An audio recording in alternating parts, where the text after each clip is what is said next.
Парламентын хөргөө зүйчтэй бизнес мэдээлэл хөтөлбөрийн 5 гарагийн дугаар эхлэж байна. Мэдээллийн товчхон анхаарлаа хандуулна. Биедамир спортын газрын талбайд орон сууц бариханд хуулинд нийцэхөө. Хүүхд харах үйлчилгээ явуулах ковид авч чадаагүй иргэд гомдолтой байна. Аймгийн мэргэжлийн газрын дараагаар хөт аж ахуйн салбарт 34 жил ажилласан Б давааны томилогдлоо. Иргэдийн шилжилт хөдөлгөөний бүртгэлийг 4 сарын 30-наас төр зогсооно. Цагаат сумын хаваржилт хүндэх болж байна. Эдгээр уламжлалт мэдээллийн дэлгэрэнгээд анхаарлаа хандуулна. Эдэхлэж байна. Манай телевизийн мэдээний албанд Биедамир спортын газар буюу бүх хөргөний арталд зөвшөөрлөгөө барилга баригдаж байна гэсэн онод ирсэн юм а. Энэ хугамлын дагуу манай сурвалжлах баг мэдээлэл бэлтгэлээ хүлээн авч ирсэн үү. Манай телевизийн мэдээний албанд Биедамир спортын газарт ямар ч үзүүлэх бичиг баримтгүй хүмүүс гинэт хашаа босгож барилга барих үйл ажиллагаа явуулж ирсэн талаарх мэдээллийг Биедамир спортын газрын ажилтан ган тулга ирсэн юм а. Энэхүү мэдээллийн мөрөөр сурвалжлага бэлтгэхэд Улаан сумын иргэн цэгмэнд нь уг барилгын ажлыг дур мэдэн эхлүүлж байсан юм а. Бид тэднээс зөвшөөрөл холбогдох бичиг баримтыг шаардахад Хиргас Тэрэд компани зөвшөөрлийг нь авсан. Би зүгээр л хөрөнгө оруулагч гэсэн хариултыг өгч бичиг баримтыг үзүүлэхээс татгалзсан юм а. 2014 оноос хойш энэ спорт заалны захирал Төрөмөнг энэ ажлынхаа нийгмийн асуудлыг шийдэх зорилгоор ажлын орон сууц бариулна гэдэг хүсэлт гаргасан юм байлаа. Тэр Аривч хувьс компани дахиад тэр Утганбаатар хоёр компанид хандсан юм байлаа. Энэ ажлын орон сууц барьж өгөөч бариулмаар байна гэж хүсэлт гаргасан юм байлаа. Тэд нар бол хүлээж аваагүй юм байлаа. Боломжгүйгээд саяхан бид нар уулзаад ажилтны орон сууц бариулмаар байна гэдэг хүсэлт гаргахаар за манайх бариул барьчаа. Тэгтээ бол би чанартай барилга барина. Болохгүй нь юу ах вэ? Гээл зориг шүлгүүдэл орцсон.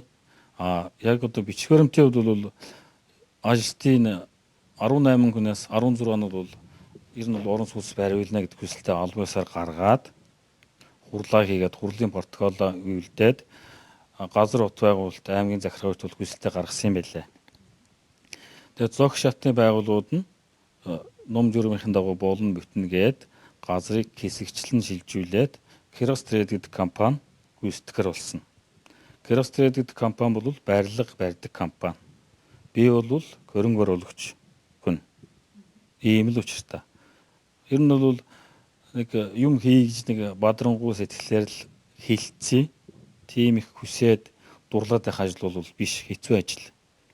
Хэрв зай 8% зогсох асуудал гарах юм бол би хувийнхаа хөрөнгөөр эрсдэл гаргаад миний бизнес шууд зогсно. Би тийм их дурлаад барьдгаад сандраад байгаа малгах болохгүй л одоо явах болно л үз. Би хувийнхаа хөрөнгөөр эрсдэл гаргаад юм барих гэж байна. Өөр хүн барьж болно. Би заавал барьна гэдэг юм биш. Өөр барилгын компани авчираа бариулж болно. Би дэрийг заавал би барьна гэдэг юм алга. Тэр гэрийг барьсан хүн нь гонтуулга гэж бөхөөргөнд ажилладаг гонцхон хүн шөнөөр барьсан. Хинээс ч зөвшөөрөл аваагүй. Бид Биедамир спортын газрын ажилтнаас энэ талаар тодруулахад бид орон сууц барин гэсэн асуудал саналаа өгсөн гар үсгээ зураагүй ямар компани шалгарсныг ч мэдээгүй гэсэн хариултыг өгсөн юм а. Энэ барилгын ажил эхэлж байгаа компанийг ямар журмаар шалгаруулж яаж зөвшөөрөл олгосныг тус байгууллагын ажилчид хүртэл мэдэхгүй байгаа нь хардлага төрүүлж байгаа юм а. Сая 4 сарын 10-нд манай хашаагаар ачаатсан машин оржлаа гэсэн манайх ярьж эхэлсэн. Тэгээд энэ барилгын ар моторын буудалтай төмөрөд бууж эхэлсэн. Мөн энэ кантаар баригдаад өчтөрөөс энэ хашаа барьж эхэлсэн. Тэгээ би ирж ийн одоо юу болж байгаа юм бэ гэж асуусан. Барилгын компанид цэгмэд гинөө нэг хүн надад ирж уулзсан. Би энэ барилга барих гэж байгаамаа. Та хинаас ямар зөвшөөрөл авсан? Яаж эхэлж байгаа? Яагаад ажилтаа ялж тохироогүй эцсийн шийд гараагүй та яагаад барилга эхэлж байгаа юм бэ? Таныг барилга барих гэж бид сонсчихсан болохоос арай шууд ингэ бариад эхэлчихсэн ш бодоагүй гэж хэлсэн. Тэр Төрмөхөөс асуу. Тэр Цэнцэрэнгээс асуу. Би аль хэдийн энэ зөвшөөрөл бүх юм болцсон. Би барилга барина. Чи зүгээр цаашаа ажиллаа хий гэсэн. Тэгээ би орж ажилчид хэлсэн. Ийм болж байна. Мөн тэгээ ажилчид хэлээд одоо ингээл энэ барилгыг бид нар бол ерөөс анхнаас бол үнэ мөнгөнд тохироогүй. Мэдээж энэ ажилчдын нийгмийн асуудлыг шийдсэн асуудал барилга барийг бол ажилч 100% орохоор бол дэмжихээр бол орж болно. 100% шийдвэр гаргаагүй. Хинж гаргал байсан юунд ч зураагүй байхад ажил яваад эхэлсэн байсан. Энд бол бид нар бол гомдолтой байна. Мөн дээрээс нь одоо энэ спортын ертөнц болсон нийтийн мэдээр хөгжүүлэхийн газрыг чөлөөлөх хэрэгтэй. Одоо хувийн хвшил орж байгаа шууд ингэ бизнесийн байгууллага болгож болохгүй шүү дээ. Тийм учраас урд чинь одоо би энд гэр барьж одоо тэмцэхээр шийдсэ. Газараа буцааж авахаар Явандаа тэр усан бассейн жуудагийн ордонд баригднэц. Тэр мөртлөө хамгаална, тэмцэн. Тийм санал бодолтой байна. Өмнө намайг дэмжиж одоо ирж байгаа энэ хөлбөмбөгийн холбоо байна, саксны холбоо байна, дугуй аялагчдын холбоо байна. Найз нөхд маань ирсэн байна. Спорт дэлгэдэг хүмүүс дахиж дэмжиж ирэх байхаа, тэмцэх байхаа гэж би бодож байна. Тэгэхээр бас танай байгууллага ажилчдын хувьд огт гар үсэх зураагүй зүгээр гар өргүүлээ санал авсан юм асуудал гарсан юм шүү дээ. Мэдээж байранд орох уу, орон сууцд орох уу гэж хинжсэн орёо л гар өргөн шүү дээ. Нэг юм хоёр хүн гар өргөөгүй. Хоёр хүн өргөөг нэг нь би. Ажилч асуусан яагаад чи өргөөг? Үнэн санал дээр би татгалзаж байна. Бид нар газар өгчөөд бид нар таатаа нэгслэгийг бид нар хүсэх хэрэгтэй. Та нар яг гарынхаа үсээс уссан юм уу? Яг хичнээн хүн гараас уссан. Ямар ч алан бичиг юудаж гарч зураагүй. Өөрөө амаар явж байгаа гэж бодож болох юм. Ерөөс амар явж байгаа. Юу юм гар энэ саналаа өгсөн байр бариулах санал бол Харин тэр байр бариулах сандаа өгсөн юм уу гэдэг нь асуусан шүү дээ. Бид нар ямар ч юм өгөөг санал өгөөхөр энэ хүмүүс санал гар үс хоёр өөр ах уу баяр хүрэх чаа. За. энэ дээр байр ах уу чинь баталгаажуулсан. Та материалууд баталгаажуулж байгаа шүү дээ. Ямар ч юм байгууллагын дарга нар энэ одоо төрмөх даргын мотор энэ шүү дээ. Тийм үстэй. Та хэдэн удаа хурал олж тэгээд санал өгсөн. Нэг удаа хурал одоо гараа өргүүлээд авсан шүү дээ, тийм ээ. шууд энэ дээр яригч байгаа л тхигийн байранд ормоор нөхөр. Байранд ормоор шүү дээ. Ормоор л түүс. Одоо шууд орыг гаргасан болж зурсан. Нэг 12 оноос бол дотоодмол бид нар ярьж байсан. Ажилтны байр ажилтны одоо байгууллага ажилтны байр бариулж байна. Бид нар бас бариулмаар байна гэж ярьсан чинь. Тэр асуудал явсараа одоо ингээд баригдахаар боллоо гэдэг. За байранд орохор хүн байна уу? Санал өгөхөд 16 хүн санал өгсөн. Бүгд байгууллагаа төдөөс хэдэн метр квадрат ягаас 2-аас 3-аараа бүгд санал өгсөн. Хүмүүсүүд орногоо санал өгсөн бүгд метр квадрат юуг нь өгчихсэн. Хасууд компани сонгогдод ирээд метр квадратын энэ дээр бид нар тохироо. Сая 200 метр, сая 200-аас доош. Тэр компаниас сонгоогүй таах гэж шүү. Уган биеийн тамир ресурсын газрын хойд талбайд 2011 онд засаг даргын захирамжаар усан бассейн барих газрын зөвшөөрөл олгогдож татах хүч компаниар зураг төсөө хийлгэжээ. Ингэснээр 2012 оны усын төсөвт 1.2 тэрбум төгрөгөөр батлагдсан байсан ч Алтан уугийн засгийн газар гарснаар хөрөнгө зарцсан байна. Бидэнд мэдээллийг ирүүлсэн тус байгууллагын ажилтан гандуулга энэ асуудлын учрыг олтол тэмцэн гэдгээ мэдэгдэж байна. Олон нийтийн эрх ашгийг бодож аймгийн спортын холбоод болон спортод илэгтэй хүмүүр энэхүү үйл ажиллагаанд гарын үсэг зураг нэгдэж байна. За энд одоо ингээд бүхэн өргөний хойтлын газар ингээд сул байсан газрын үндсэндээ 80-90% нь ингээд хашаад авцсан. Цэ гэдэг барилгын компани захирлгүй нь ингээд хашаа бариад битаа арматур барилгын материалаа оруулж ирээд тавьсан байна. Энэ бол яг одоо зэяахын буруу биш л дээ. Энд зөвшөөрөл өгснийн төрийн өмчт газар энэ төрийн байгууллагын газрыг ингээд дур мэдээ зөвшөөрөл өгчдөг аймгийн засаг дарга газрын харилцааны дарга отхон болд манай төрмөх багш маань байна. Энэ хүмүүсээс л би одоо асуумаар байна. Яагаад ингэж энэ төрийн өмчийн газрыг ингэж ажилтны орон сууц нэрээр ийм том бүхэл бүтэн том газрыг ингэж өгчдөг үлээ. Энэ гандангийн өмнгийн цааталт 100 метрийн энд бол сул газруу зөндөө байна. Ийм газар байсаар байтал Увс аймгийн спортоор хичээллэгч оюутан залуу сурагчдын насанд хүрэгчдийн энэ спортоор хичээллэх боломжтой ганц энэ газар талбай энд усан бассейн баригдахаар төсөв зуудсан байсан. Энэ бол явандаа баригдах боломжтой гэж бодож байгаа. Баригдах хүртэл энд магадгүй хөлбөмбөгийн талбай гүйлтийн хөнгөн атлетикийн талбай хийх бүрэн боломжтой. Ийм газар гэтэл ингээ барилга барих зорилгоор ингээ газар өгчөж байгаа нь буруу байна. Газрын харилцааны дарга утган болдоос бас би асуумаар байна. Яагаад энд газрын шинжилэл нэрээр та энд ийм газрыг ингээ олгочвоо? Та өөрөө бас спортод илэгтэй хүн байна. За ингээ Увсан аймгийнхаа нийт спортод илэгтэй, спортоор хичээлэгч сонирхох залуучууд та бүхнийг энд ирж бидэнтэй нэгдэж гарын үсгээ цуглуулж спортын газраа авч үлдхийг хамтдаа нэгдхийг уриалж байна. За Увсан аймгийн сагсан бөмбөгийн холбооны бас төлөөллөд тэргүүлэгчид ингээд цуглаад байна. Бас энэ арга хэмжээнд дэр бас дуу хоолойгоо илэрхийлээ, бас үзэл бодлоо илэрхийлээ. Эсэргүүцээ гэсэн гүйднээс одоо сагсан бөмбөгийн холбооны бас төлөөллөд одоо манай залуучууд бас ирж одоо үзэл бодлоо илэрхийлж энд бас ингээд хүрэлцэх байхаа гэж бодож байна. За өнөөдрийн энэ усан бассейн спорт цогцлбор баригдаж байгаа энэ сайхан одоо бүтээн байгуулалт босгох чийтэл одоо энд одоо зүгээр хувийн нэг компани бас орон сууц барих гэдэг нь бол яах аргагүй одоо бидний эсэргүүцэлтэй тулгаргаад байгаа маа. Энд усан бассейн баригдаад спорт цогцлбор баригдах юм бол за манай одоо спортод сонирхолтой залуучууд маань энд хичээллэхээс гадна одоо ер нь тэгээд одоо Баруун аймагтаа бас жишг ийм сайхан цогцлбор баригдах чийтэл энийг хаагаад зүгээр хувийн орон сууц барих гэж байгаа нь бол бидэд бол үнэхээр одоо болохгүй байгаа. Тийм учраас энэ одоо эсэргүүцлийн арга хэмжээнд бас манай сагсан бөмбөгийн холбоо бас нэгдэж байгаамаа. За одоо өнөөдөр энэ Бөхөр өргөний артлын сайхан талбай дээр хувийн орон сууц барихаар газар өгсөн бас маш их харамсаж байна. Манай хөлбөмбөгийн холбооны зүгээс бид бүхэн эсэргүүцэж байгаа залуучуудтай бас хамтарч эсэргүүцлээ илэрхийлж байна. Ингээд цаашдаа бас спортын холбоодууд бас энэ эсэргүүцэлд бас нэгдэж цаашдаа энэ талбайдаар бас хүүхдүүдийнхаа ирээдүйн төлөө спортынх нь арга барилга байгууламжийг барих хэрэгтэй гэж үзэж байна. Манай хөлбөмбөгийн холбооны мянган гишүүд бас энд байгаа. Бүгд эсэргүүцлийн юунд гарын үсгээ зурх болно гэж хэлж байна. Манай сурвалжлагыг энэ бүхний учир занглыг тайлахын тулд өдөржин явсан ч хийн гэдэг эрх мэдэлд нь энэ зөвшөөрлийг олгосон ямар үндслээр энэ барилга баригдаж байгаа талаар ямар нэгэн бичиг баримт ч олж харсангүй. Зөвшөөрөл олгосон байгууллагын нэгуулах газрын харилцаа барилга хот байгуулалтын газраас мэдээлэл авах гэсэн боловч дараагийн зөвшөөрөлтөд ярилцлага өгнө гэсэн хариултыг өглөө. Уг нь төрийн ямар ч байгууллага мэдээллийг ил тод нээлттэй мэдээлэх ёстой байдаг ч энэхүү байгууллагын хувьд иргэдийн мэд хэрхийг энэхүү боомлж байна. За тэгэхээр бас Бөхөр өргөний артлт одоо хувийн орон сууц баригдах гэж байгаа талаар одоо спортын ордны спорт сонирхолтой тийм ээ хүн бүр бас эсэргүүцлээ илэрхийлсээр байгаамаа. Тэгэхээр энэ газар одоо ямар зөвшөөрлөөр яаж олгогдсон талаар газрын харилцаа барилга хот байгуулалтын газрын дарга Утган болдоос тодруулах гэсэн боловч өнөөдрийн байдлаар тис явсан гэсэн юм хариултыг өгч байна. Тэгэхээр холбогдох мэргэжилтнүүдээс бас ярилцлага авах гэсэн боловч одоо дарга байхгүй тийм учраас ярилцлага өгөх боломжгүй гэсэн тайлбарыг бас хийж байна. Уг барилгын ажлыг эхлүүлсэн хөрөнгө оруулагч цэгмдээс бид бичиг баримтыг шаардахад аймгийн засаг даргаас асуув. Тэд зөвшөөрөл олгосон би мэдэхгүй гэсэн хариултыг өгсөн юм. Энэхүү бичлэгийг ямар нэгэн засваргүйгээр хүргэж байна. Олжоо. Тэрийг одоо чамд таадарлах авах болов. Энийг хэмжсэн хэлчих тавийг. Та эхлээд энэ газар яаж авснаа гэлээ би гэлээ. Би навч авсан гэж яаж маслах вэ? Та тий яаж хашаа бариад энэ дарамтур авчраа бүсгод барилга барьдаг. Ийм ажлаа хийж байгаа. Би чамаас зөвшөөрөл авах гэсэн мэдсэн байна.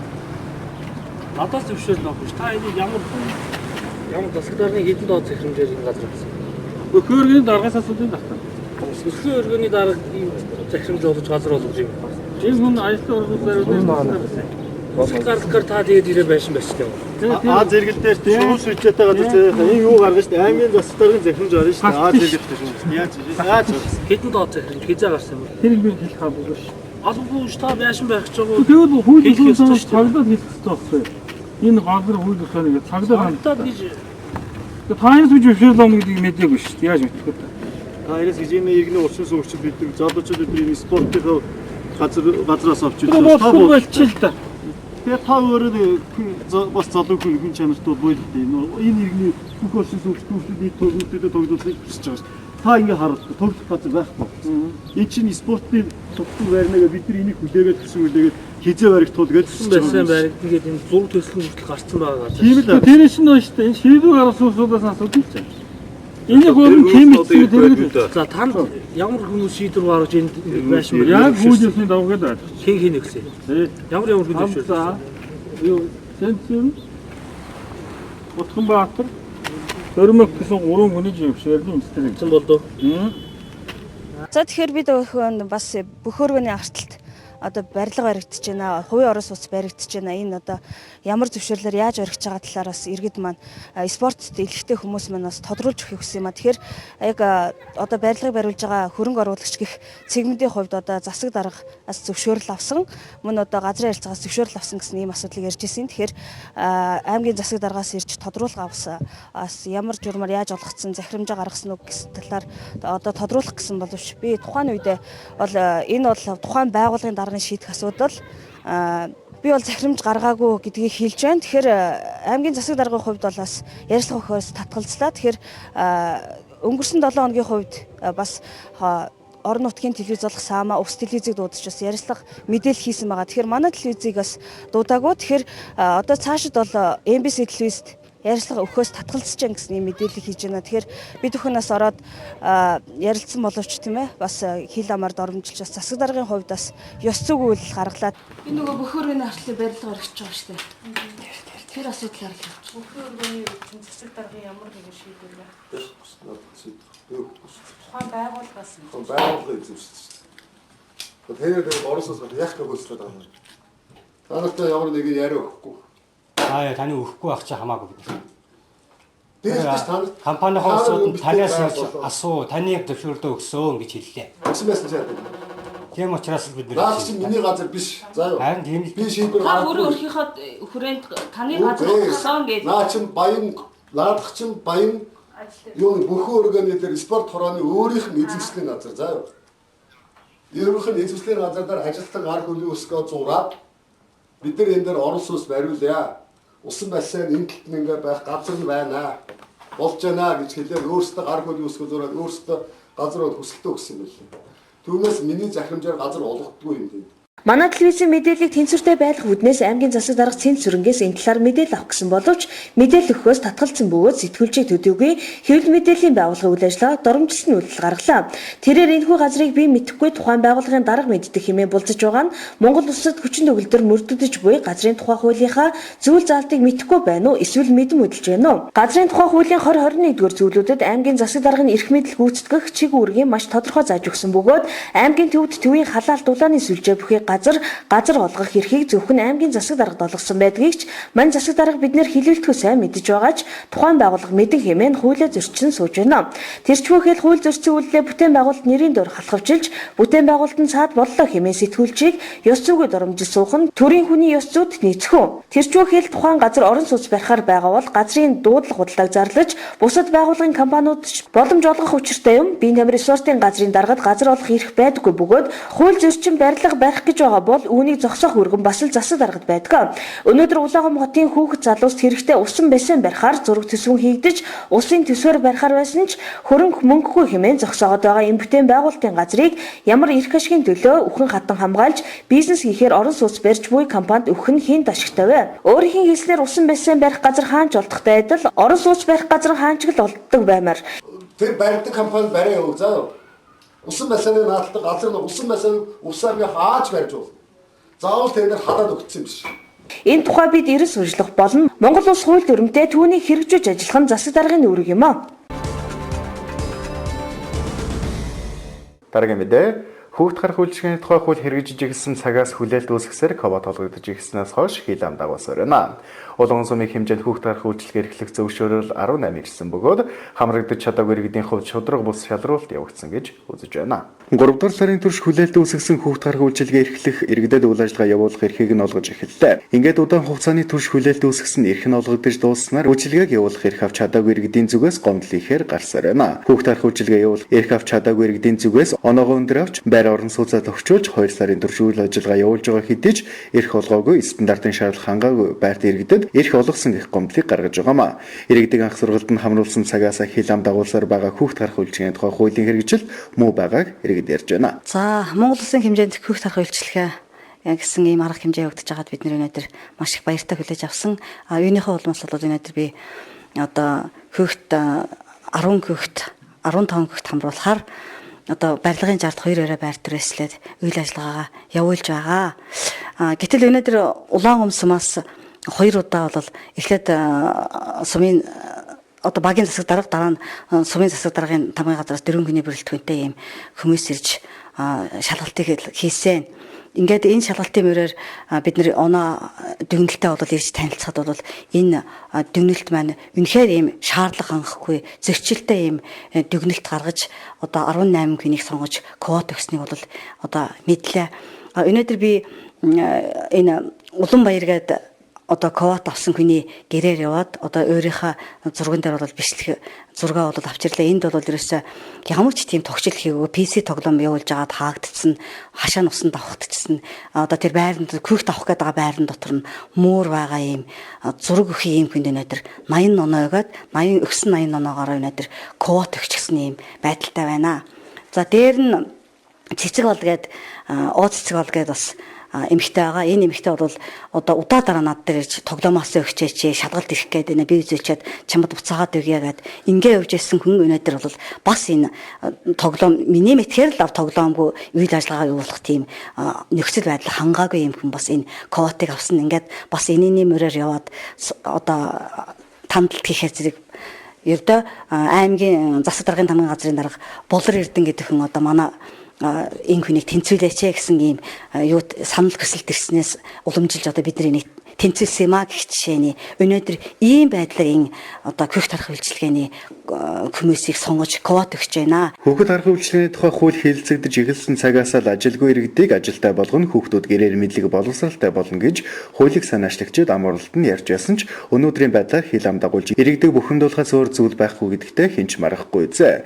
Энэ хууль хэрэгжиж эхэлснээр иргэдэг сургалт нь хамруулж манай аймгаас 70 хүн сургалтанд сууж гэрчилгээ авчээ. Эдгээр иргэдийн хувьд бүгд л энэ үйлчилгээ хамрагдана гэж төлөвлөж байр орон сууц авах тогтоолсон ч хүүхд харах үйлчилгээ явуулах квот манай аймгийн хэмжээнд 31, Улаан усмын хэмжээнд 18 ирснээр байраа төвчөөсөн иргэд эдийн засгаараа хохироход хүрээд байгаамаа. Улаан усмын хэмжээнд 65 иргэн уг үйлчилгээг явуулахар хүсэлт гаргасан бөгөөд Улаан усмын хуулийн дагуу бүх багийн байршилд квот олохыг эрмэлзсэн гэдгийг хэлж байх юм а. Уг нь яах гэж оноогоор дүгнү? Хэрвээ квота багуудад тэгш хуваарлан гэдэг шалтгаанаар танилталд өгч байгаа бол оноогоор дүгнэх шаардлага байсан уу? За Увсан аймгийн хэмжээнд нийт 31 квот ирсэн. Энэ 31 квотоос 13 нь бол хөдөө сумдад, 18 нь улаан сумд оногдсон байгаа. За энэ квотыг хуваарлахдаа Монгол улсын хэмжээнд аймагуд хуваарлаж байгаа. Аймагуд нь сумууд хуваарлаж байгаа. Сумууд нь бол багуудтай хуваарлаж байгаа. Улаан сумын хэмжээнд би 18 цэгт зөвшөөрөл олохдоо багуудын байршлыг харж олгосон байгаа.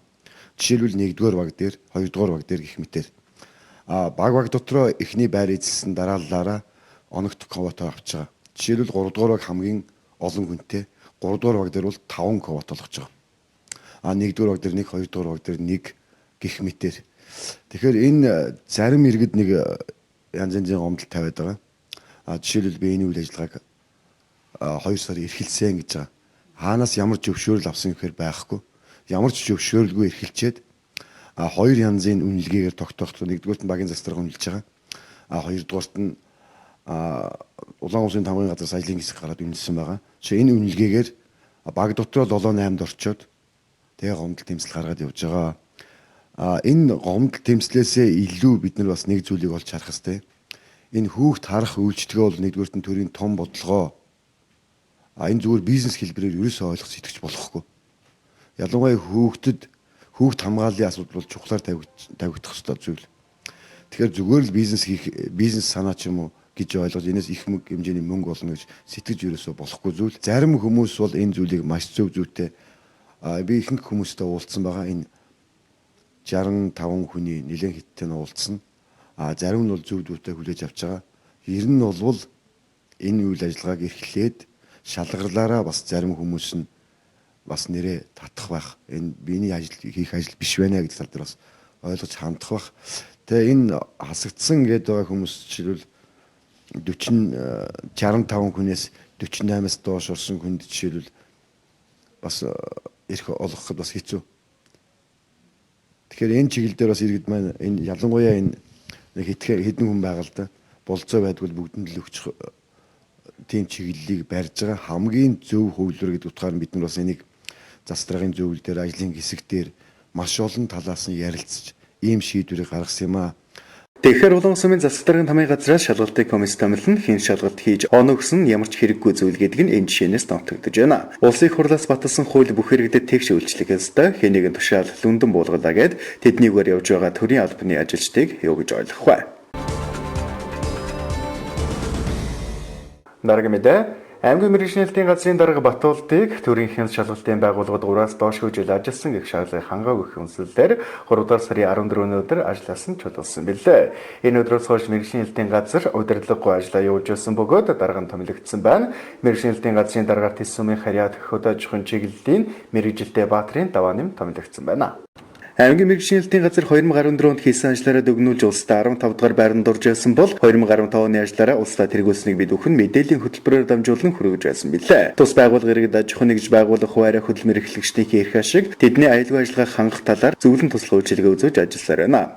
2016 оны 3-аас 14-нд мэргэжлийн газрын даргаар ажиллаж байсан Цэвэний Батуулдыг төрийн албаны тухай хуулийн 11 төрийн шалгалтын тухай хуулийн 10 дугаар зүйлийн 10 11 дэх хэсэг аймгийн мэргэжлийн газрын ажлын байр албан тушаалын тодорхойлт заасан төрийн шалгалтын байгууллагад 3-аас доош жил ажилласан байх шаардлагыг хангаагүй гэдэг үндслээр ажилласан ч боловсон. Энэхүү хугацаанд мэргэжлийн газар даргын төр урлан гүйцэтгэгчээр удирдуулж байсан юм а. Тэгвэл мэргэжлийн газрын даргыг шинээр томиллоо. Тус байгууллагын даргаар Тэс сүмийн Хариат Баатрын даваа нэм томиллоо. Тэрээр Монгол Улсын хөд аж ахуйн салбарт 34 жил ажиллажээ. Шинэхэн дарга ирэхдээ өмнө нь ажиллаж байсан даргын үйл хэргийг үргэлжлүүлэн ард иргэдийнхээ төлөө ажиллана гэдгээ мэдэгдэж байсан юм а.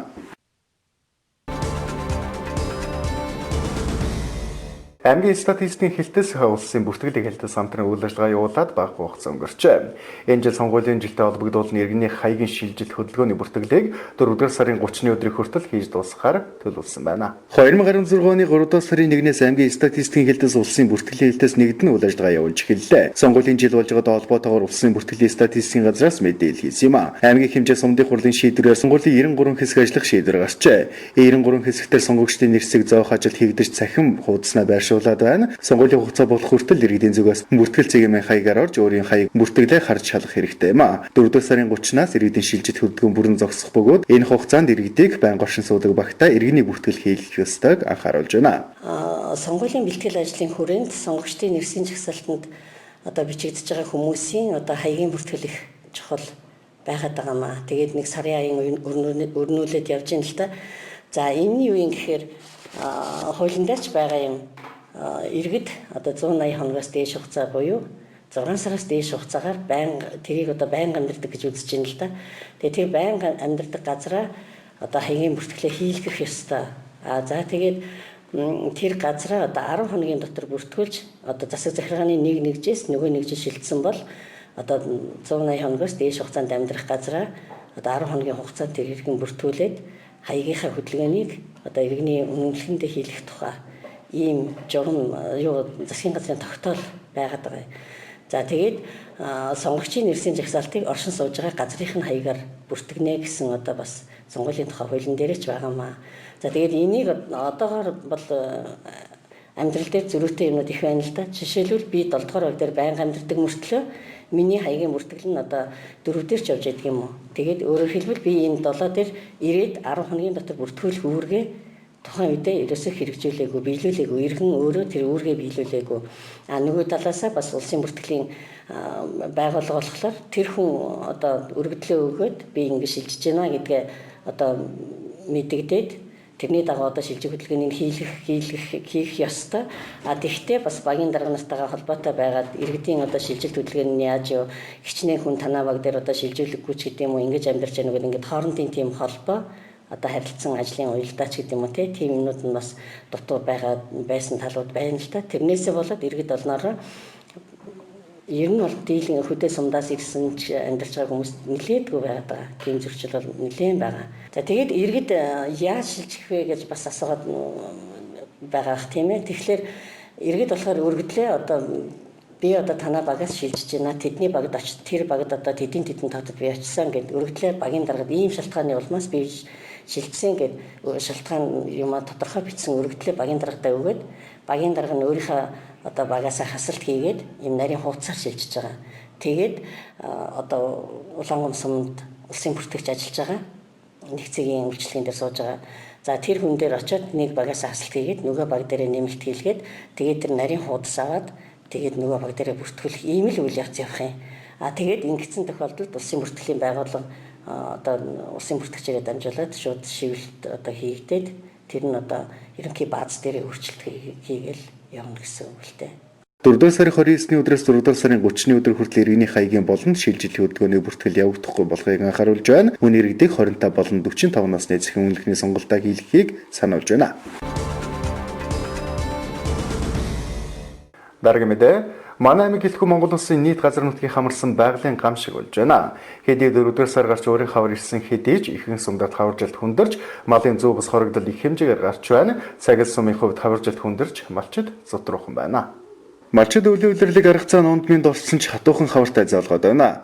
Манай аймгийн ихэнх сумдад хаваржилт хүндхэн болж малчид малын хэмжээгээр хорогдуулаад байна. Малчдын хааж байдалтай танилцах зорилгоор Батэрмөн компани Цагил сумын бэлчээр ашиглагчдын холбоотой хамтран малчдын аж амьдрал мал аж ахуйн хаваржилтад танилцаад ирсэн байна.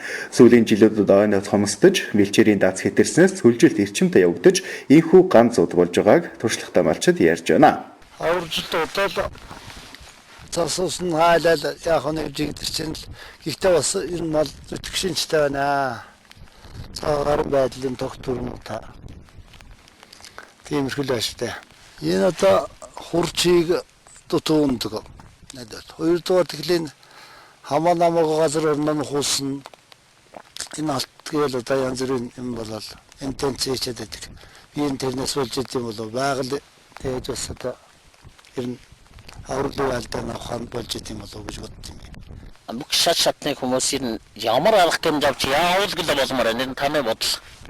Ард иргэд бүгдээрээ байгалаа хамгаалахын төлөө зүтгэх гэсэн юм л. Улсууд ч одоо газар орноо хуулна аймаг орноо нойр татна гэх нам хаана хамаагүй дэсэн зөвөл ингээл эхэлж ш. Одоо тэгээд энэ ингээд ухаас үтгэхэд байх юм бол бүр даамжралж юу болох юм мэдхгүй. Хой төр нь одоо бид нэр нь хой хүүхдүүд гэж тухайх. Ялангуяа байгаль хамгаалахын төлөө хүн бүхэн сэтгэл зүрхээрээ тэмцэх цаг ирсэн гэдэгт та санал нэг байна. Санал нэг байна. Энэ л одоо зөв. Ингэж чадах юм бол ардын байгаль цаатаа байгалаараа амьдардаг. Хой байгаль сайхан амьдардаг судлаач ирэх. Сагил сүмэн өндөр бодвогийн иргэн тэгэрлцэгт. За бид сагил сүмэн нот одоо яг бидний харж байгаа газар бол одоо энэ улаан давааны урд бид нэгээд ороод ирчихсэн. Иргэн дорн битүү манта одоо энэ яг одоо энэ долын ийм цас их орж байна. Цасны зузаан маш их зузаан цастай 20 сантаас ердийн газарт бол 20 сантаас дээш цастай гэж байна. Тэгээд дээр нь цастай байж байгаа дээр дахиад дээр нь ингэ цас орж байгаа нь бол хаваржилт күндэрхийг харуулж байна. Манай нутгийн жилт бол энэ жил бол маш хүнд болсон. Энэ жил 10 сарын 23-нд эхэл цас ороод цасны хэмжээ анхны цас ямар ч байсан 25-аас 30 орчим сантиметр орж эхэлсэн. Түүнээс хойш үйлжилт бол маш хүнд боллоо. Одоо дахин орсон цас нь нэмэгдээд нийтдээ 50 см цас лавтуулж одоо номроос хойш 6 сар шахам 100 удаагаар бол 165-аас 70 тоног яг цас туулаад явж байгаа манайх нь мал. Одоо юм бол ястай хүнд байдалд орсон. Энэ жил бол төлөлт бол маш муу хүнд авч байгаа төлөл бага. Энэ зүүнний 5% 10% авч байгаа хүмүүс байгаа. Тийм л малтай үйлжилт болж байна да. Тэгээд энэ хавар одоо энэ хаврын хадагсаны шинэн гунан гэдэг өдөр байна. Энэ өдөр бас л минь одоо үйлжилтийн кавар байж байна. Тэгээд одоо энэ бэлчээр хэзээ явсан гарч хэзээ бидний симал таргал сэргэж хэзээ явуулах юм боо мэт одоо энэ бас л зүдийн кавтай тэжээл явсан өгсөн ийм л байж байна. Малын хорогдол бол том малын хорогдол байгаа байлгүй л яг хөө эн чин зүд байгаа юм чи одоо бидний одоо минь 4-5 айлын ямар ч байсан нэг 4-500 нөхөр байна. Энэ нөхрөд бол өргөл нөхөр нэг 30 орчим нөхөр байна одоо. Яг өргөж байгаа. Өргөд өвстэйжэлний өгч байгаа нөхөр байна. Тэрнээс одоо хэдэн өгөх юм. Энэ үйл бол өгсөн чөкрүүд байгаа хоны ямаа бол маш ихээр өгсөн. Өвстэйжэлийн хөрөлцөө бол хуучин жилүүдтэй адил хэмжээний өвс авсан. Тэгтээ зарим нь илүүч авсан. Тэгтээ үйл нь урт учраас өвс бол эрт ёс мал жиг муудсан учраас өвс бол маш их хэрэглэгдсэн. Биднээс тэгээд хүү өвс пирас тэгтэжэл зөндөө хөдөлж авлаа. Тэгээд одоо энэ бидний шинэ авч байгаа бол одоо энэ хэд малан ондруулж авъя гэж аваад байдаг. Нөгөө малын доош ороод байдаг. Ингээ ерөнхийдөө көдөний малчид бидний малаар нэлээд багтах шинжтэй болж байна. Хүнд боллоо. Үйлжилт 90 хүнд боллоо. Удаацуудын байдалтай байж байна. Тусламжийн тэжээл өвсгийнэ тэгээд нэг 2 пирас нэг ут тэжээл гэх чиг. Зарим нь одоо 50% бууралттай ирж байна гэж байгаа. Тэрийг одоо бидэн чинь одоо яг көдөс маас нь очиад авах чинь нэг цастай юутай газар гоё яах нь нийлээд очиж авч байна. Гэхдээ тэжээл өвсөн бол бидний хатгунаар нь нийлээд авахлаа ирээсээ энэ арай авч явахдаа ялгаагүй шах байна дөө. Одоо засаг төр бол кэмдэрсэн гэж хэлж л байгаа. Ганцуудын давтамж ортож, эрдэс далайцсан нэмэгдэж байгаа нь төр засах болоод нийт иргэдийг амьдрах орчныхаа төлөө анхаарлаа хандуулах цаг ирснийг тодхон гэрчилж байна. Хэсэг хугацааны реклам сурталчилгааны дараа MBC News мэдээлэл хөтөлбөрийн үгшлийг хүлээн авч байна.